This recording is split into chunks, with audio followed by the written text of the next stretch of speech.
शिव सृष्टि का आधार है। शिव ईश्वर हैं तो परमेश्वर भी हैं। शिव आदि हैं तो अनंत भी हैं। शिव ब्रह्मा के रूप में सृजन करता है। शिव ही विष्णु के रूप में पालनहार है और शिव महेश के रूप में संहार के देवता भी हैं।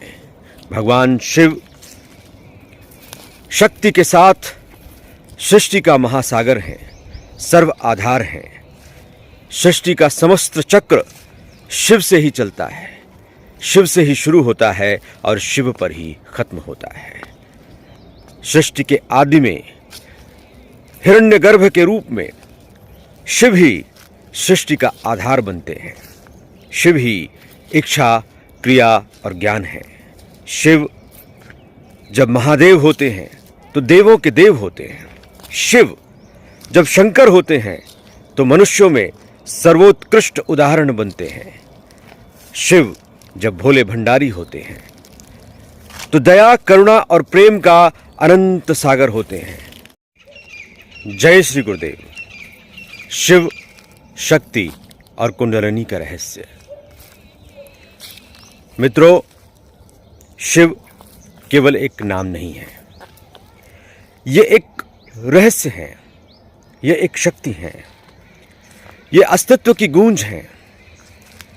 शिव आदि भी हैं और अनंत भी, वे शून्य भी हैं और पूर्ण भी।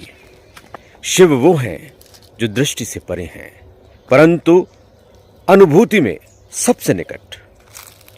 क्या है शिव का स्वरूप, कौन है वे, और सबसे महत्वपूर्ण, मनुष्य से शिव तक की यात्रा कैसे संभव है। आज शिवरात्रि के अवसर पर हम जानेंगे शिव के उस रहस्य को जिससे जुड़कर ही आत्मा परमात्मा से मिलती है। कैसे कुंडलिनी शक्ति शिव से जुड़ती है, कैसे गुरु की कृपा से ये यात्रा संभव होती है और बाबा गंगईनाथ शिव अवतार की कृपा इस राह में कैसे सहायक होती है। शिव को समझना आसान नहीं है क्योंकि वे तर्क से परे हैं, कल्पना से परे हैं, वे संहारक हैं परंतु सृष्टि का आधार भी हैं। वे ध्यानस्थ योगी भी हैं और तांडव करते रौद्र रूप भी। संपूर्ण ब्रह्मांड ऊर्जा का खेल है। शिव उसी ऊर्जा के स्रोत हैं। शिव तत्व को जानने के लिए हमें भौतिक शरीर से परे चेतना के स्तर पर जाना होगा। शिव कोई देवता मात्र नहीं, वे महादेव हैं। वे सीमाओं में नहीं बनते, वे असीम हैं। उनकी जटाओं में बहती गंगा केवल एक नदी नहीं बल्कि वो आत्मशुद्धि की धारा है। उनका तीसरा नेत्र केवल एक नेत्र नहीं, वो ज्ञान, चेतना और जागृति का प्रतीक है। अब प्रश्न उठता है कि शिव से मिलन कैसे संभव है। कुंडलिनी जागरण मानव शरीर में स्थित सूक्ष्म ऊर्जा केंद्रों में सुप्त कुंडलिनी शक्ति ही हमें शिव से जोड़ने का माध्यम है। कुंड में बैठी कुंडलिनी इनिमयी शक्ति, वही शक्ति हमें शिव से मिलाती है।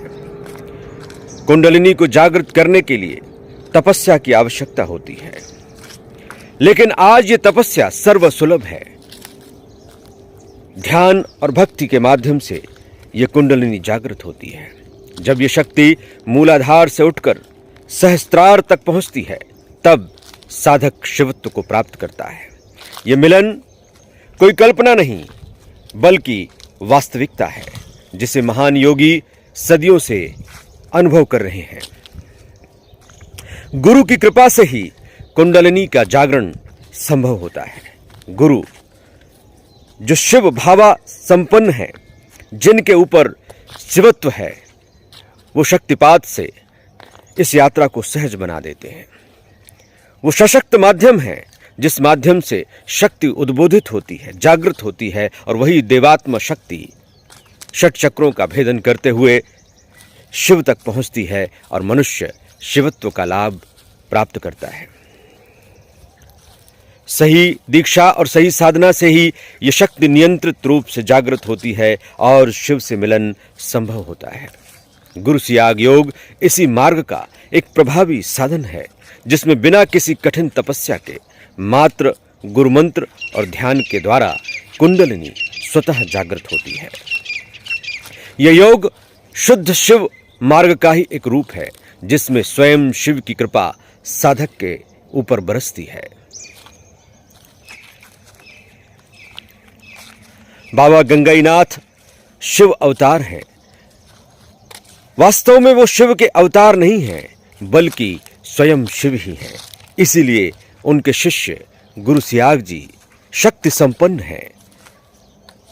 कई योगियों ने इस मार्ग को अपनाया, लेकिन कुछ विशेष दिव्य पुरुष स्वयं शिव का अंश बनकर इस धरती पर आए। बाबा गंगाईनाथ को शिव अवतार इसीलिए माना जाता है कि उनके अंदर शक्ति का संचार करने की सामर्थ्य थी, अपने शिष्य को शिवत्व का लाभ देने की सामर्थ्य थी। उनके अंदर दिव्य ऊर्जा बहती थी और वो दिव्य ऊर्जा समस्त नाथ और सिद्ध योगियों की ऊर्जा उन्होंने गुरु सियाग जी को दी, ताकि वो सृष्टि का कल्याण कर सके, नवयुग के सृजन का आधार बन सके। योग, ध्यान और कुंडलिनी कभी गूढ़ विषय माना जाता था, लेकिन आज ये गूढ़ विषय नहीं है, ये सर्वसुलभ है। महज एक मंत्र और गुरु की तस्वीर से यह शक्ति आसानी से उद्बोधित होती है।